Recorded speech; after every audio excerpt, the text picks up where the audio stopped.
Que Dios les bendiga a todos, queridos. Qué gustazo, qué alegría saludarlos hoy, domingo 8 de febrero. Feliz Día del Señor. No dejen de asistir a su casa. Estamos en la serie Caminar sobre las aguas. Hoy es el día 39 y este devocional se titula Un corazón traspasado. Ahorita les cuento por qué. Vamos a ponernos en contexto. Estamos estudiando la historia del apóstol Pedro y estamos viendo un momento único, un momento verdaderamente extraordinario. Los discípulos estaban en Jerusalén después de la ascensión de Jesús, en esos 10 días completamente únicos entre que Jesús asciende a los cielos y el Espíritu Santo viene a los creyentes. Y en el día 10 finalmente viene el Espíritu Santo sobre los discípulos y comienza la iglesia. Y ocurren cosas maravillosas. Un viento fuerte, lenguas de fuego sobre sus cabezas, un milagro de comunicación. Y el apóstol Pedro toma la palabra, se pone de pie y predica la primera predicación en la historia de la iglesia. Es verdaderamente un momento extraordinario. Y esto es lo que profetizaba Jesús cuando le dijo a Pedro que él recibiría las llaves del reino. No significa que, como muy a menudo nos imaginamos, que en el cielo está Pedro con un llaverote, las llaves del cielo, dejando entrar a la gente, y él dice quién sí entra, quién no. Nada que ver, la Biblia no se refiere a eso, por supuesto, se refiere a este momento. Que Pedro tenga las llaves del reino significa que él fue el primero en predicar el evangelio para que la gente se convirtiera a Cristo y creyeran en el evangelio. Él es el que abrió las puertas. Por supuesto, es Dios el que abrió las puertas, pero usó a Pedro, inspirado por el Espíritu Santo, y predicó un mensaje que ayer estudiábamos, un mensaje, dijimos que era un mensaje cristocéntrico, inspirado por el Espíritu Santo y fundado en la palabra de Dios. Y yo quiero que tengamos estas tres cosas muy claras, mis amados hermanos, porque el día de hoy escuchamos muchas predicaciones en todas partes, en las redes sociales, en YouTube, en Facebook, en los podcasts, tristemente en muchas iglesias que no tienen estas características, que no están inspirados en el Espíritu Santo, más bien están inspirados en la inteligencia, en las habilidades de la oratoria, en la comodidad del auditorio. Vemos estos auditorios comodísimos, con sillas acolchonadas, luces, producción profesional. Y no digo que esté mal hacer eso, lo que está mal es confiar en eso. Un verdadero sermón no es el que tiene mucha producción, es el que está inspirado por el Espíritu Santo. Número 2, está fundado en la palabra de Dios. Es triste ver que los púlpitos cristianos a veces carecen de palabra de Dios. Se predica superación personal, se predican buenos consejos, se predican citas citables para poner en Twitter, autoayuda, pero muy a menudo la palabra de Dios se deja secundariamente. Mi amado hermano, la predicación cristiana invariablemente está fundada en la palabra de Dios. Si no, no es predicación cristiana. Es conferencia de autoayuda, superación personal, y le puede ayudar mucho a algunas personas si quieren, pero no es palabra de Dios. Si no está inspirada por el Espíritu Santo, si no está fundada en la palabra. Y número 3, cristocéntrica. Si no se predica a Cristo, no es el evangelio, porque el evangelio es cristocéntrico. Y no hay razón para no predicar a Cristo en todos los sermones. Así estés predicando del Antiguo Testamento, es Cristo Jesús la meta de nuestra predicación. Él es el que predicamos y Él está presente en el Antiguo Testamento también, porque Él es el Hijo eterno de Dios. Así es que estas tres cosas, tengamos mucho cuidado, mi amado hermano. Cuando escuchemos un sermón, no lo evaluemos por su habilidad para la oratoria, no lo evaluemos por sus grandes aptitudes o su gran producción. Evaluémoslo por estas tres cosas: inspirado por el Espíritu Santo, centrado en Cristo Jesús y fundado en la palabra. Y respondamos. El día de hoy vamos a hablar de la respuesta al Evangelio. ¿Cómo se responde a la predicación del Evangelio? Ayer veíamos al apóstol Pedro. Si he dicho Pablo en otras ocasiones, perdónenme. Pedro. Me confundo con los picapiedra, ¿verdad? La predicación del Evangelio de nuestro hermano, el apóstol Pedro, nos daba ayer una cátedra de cómo predicar el Evangelio, la primera predicación. El día de hoy vamos a ver cómo responder al Evangelio. Vamos a Hechos 2, voy a leer solamente los versículos del 37 al 40 por ahí. no sin antes orar. Gracias, Dios mío, por tu evangelio, por la verdad predicada, Señor. La anhelamos, la amamos y la compartimos a todas partes, Señor. Ayúdanos a recibir del día de hoy y saber cómo responder a tu evangelio. En el nombre santo de nuestro Señor Jesucristo. Amén.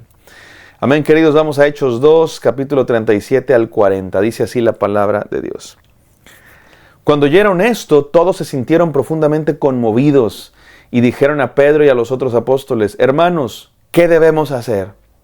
Arrepiéntanse y bautícese cada uno de ustedes en el nombre de Jesucristo para perdón de sus pecados, contestó Pedro, y recibirán el don del Espíritu Santo. En efecto, la promesa es para ustedes, para sus hijos y para todos los que están lejos, es decir, para todos aquellos a quienes el Señor nuestro Dios llame. Y con muchas otras palabras les exhortaba insistentemente: sálvense de esta generación perversa. Así pues, los que recibieron su mensaje fueron bautizados y aquel día se unieron a la iglesia unas 3,000 personas. Gloria a Dios por su palabra. ¿Qué está pasando, mis amados hermanos? Recuerden, en la ciudad de Jerusalén hay muchos judíos que vienen a la fiesta, y por fiesta no me refiero a una fiesta en el sentido de pachanga, me refiero a una celebración del pueblo de Dios que celebraba específicamente la llegada de la ley, cuando Dios había dado su ley allá en el monte Sinaí a Moisés y a su pueblo. Y esto es bien interesante porque en esa ocasión, en el tiempo de Moisés, cuando Dios derramó la ley sobre su pueblo, ¿se acuerdan lo que hizo el pueblo? El pueblo estaba adorando un becerro de oro. Y hubo un juicio contra el pueblo de Dios y murieron 3,000 personas. Qué interesante. Y no creo que sea nada más una cuestión interesante, es por supuesto providencia de Dios y enseñanza para nosotros. Cuando Dios derramó su Espíritu Santo, también en el día del Pentecostés, en la fiesta de las semanas del pueblo de Israel, hubo 3,000 que recibieron la salvación. La llegada de la ley expuso el pecado y trajo muerte. No porque la ley fuera mala, la ley es buena, fue dada por Dios, pero no salva a nadie. La ley no salva, al contrario, la ley expone y condena porque nos muestra nuestro pecado. Pero cuando Dios derramó su Espíritu Santo, cumpliendo las profecías de Joel, de los Salmos y de otros profetas, hubo 3,000, mismo número que en el tiempo de la llegada de la ley, pero estos 3,000 no murieron, sino que fueron salvos, recibieron vida.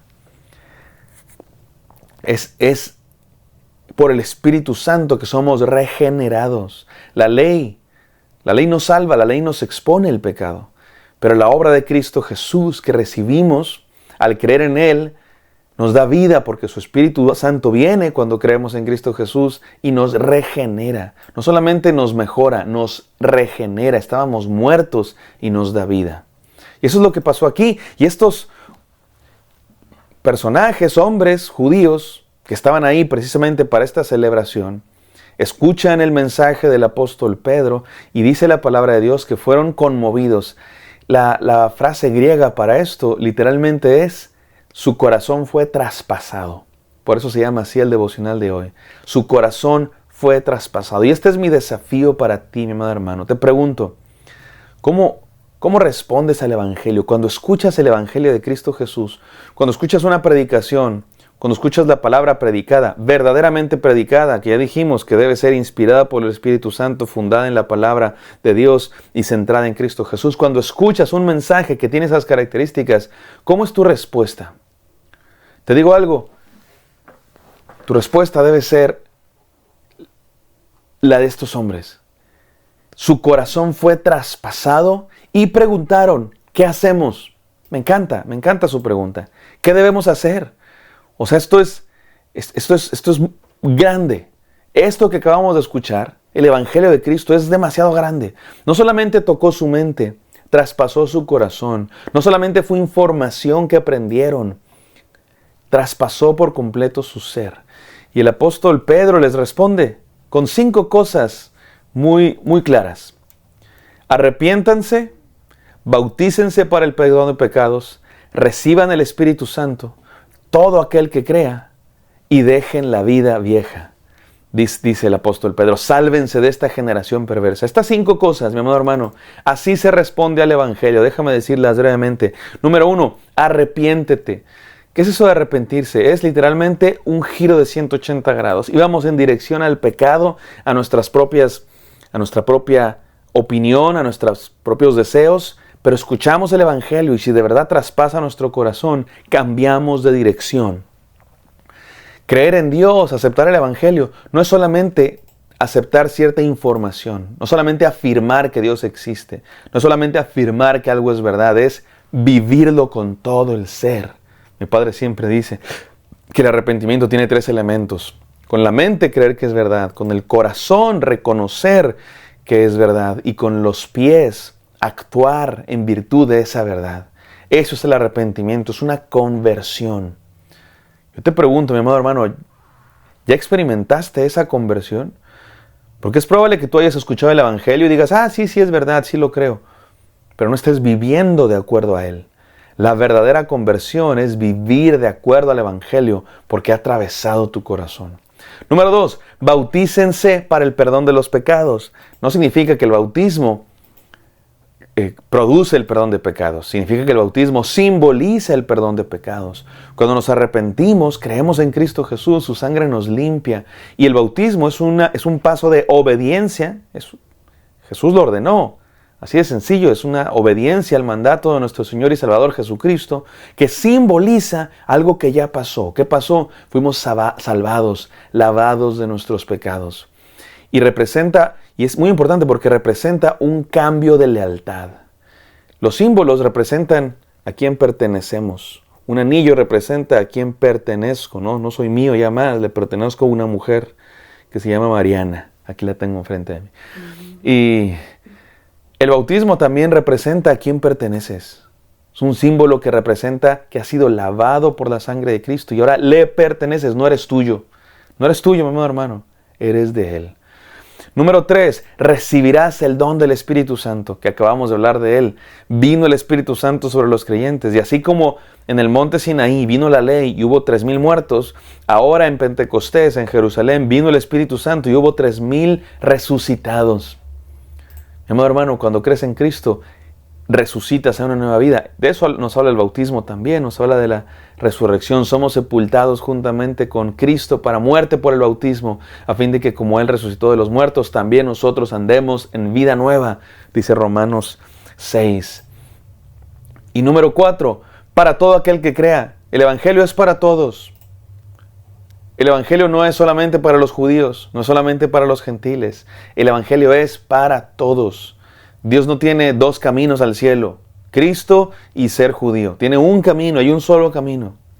Y el camino es Cristo. Él es el camino, la verdad y la vida. Nadie viene al Padre si no es por Él. Así es que este mensaje es para todos los pueblos, para todas las naciones. Y si tú estás escuchando este mensaje, es para ti. Y número 5, abandonar la vieja vida, dice el apóstol Pedro. Sálvense de esta generación perversa. Eso nos habla de que la conversión, la respuesta al Evangelio, implica un corte de caja. La vida vieja queda atrás y camino ahora hacia Cristo Jesús. La conversión no solo es un momento, sí, es un momento en el que te conviertes a Cristo, Él te resucita, te lava de tus pecados, pero es el inicio de un proceso, de un caminar con Él todos los días. La pregunta es muy sencilla, mi amado hermano, ¿ya hiciste esto? ¿Ya te convertiste o solo eres un simpatizante? ¿O solo eres un creyente superficial? Dice la Biblia que hasta los demonios creen. Yo te invito a que te arrepientas de verdad, te bautices como símbolo del perdón de pecados, recibas el Espíritu Santo que Dios te envía cuando crees en Él. Es para ti. Y que abandones la vieja vida y camines en la senda que Cristo ha preparado para ti. Gracias, Padre Santo, por esta respuesta al Evangelio tan clara. Decimos sí, Señor, a ti, a tu voluntad, a tu Evangelio. Ayúdanos a vivir conforme a esa respuesta. En el nombre santo de Cristo Jesús oramos. Amén. Amén, queridos. Espero que esto haya sido de bendición. Me encantará encontrarlos el día de mañana. Bendición.